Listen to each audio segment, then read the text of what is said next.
ئەمریکا بە سیستەمی بەرگری ئاسمانی فەرماندەی گشتی هەسەدا مەزلوم عەبدی دەپارێزێت. لە بەغداوە وادەی ناردنی موسەی مانگی 7 ئاشکرا دەکرێت. وردبینیکردنیش لە لیستی موسەی فەرمانبەران بەردەوامە. سوودانی هێزێکی حەشدی شەعبی هەڵوەشاندەوە کە گومان دەکرا بۆردومانی کێڵگەی کۆرمۆری کردبێت.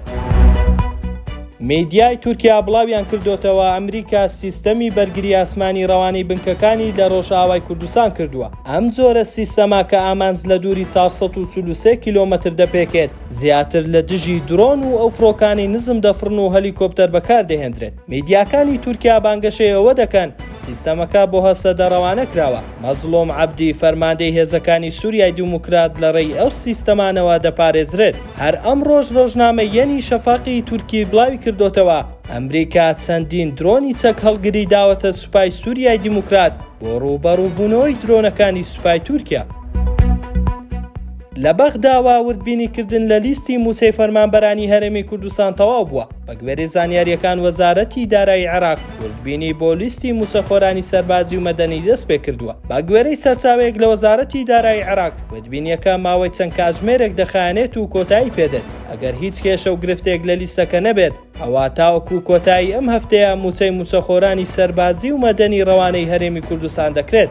جێی باسا لەبوونی هەر کێشەیەک لە لیستی موچەی وەزارەتێک هاوشێوەی وەزارەتی کارەبا، ئەوە کێشەکەیان بەلاوە دەندرێت و لیستی موچەی وەزارەتەکانی تر بە ئەگەرێکی زۆرەوە ڕەوانە دەکرێت.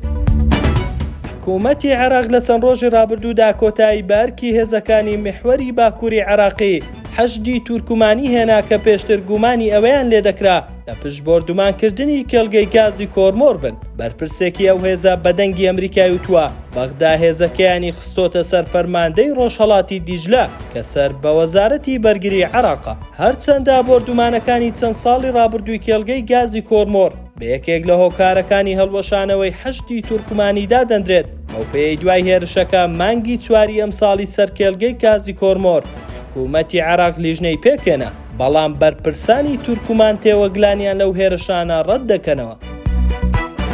ستاندەر نویزمان پێشکەشکردن شاد و کامەران بن.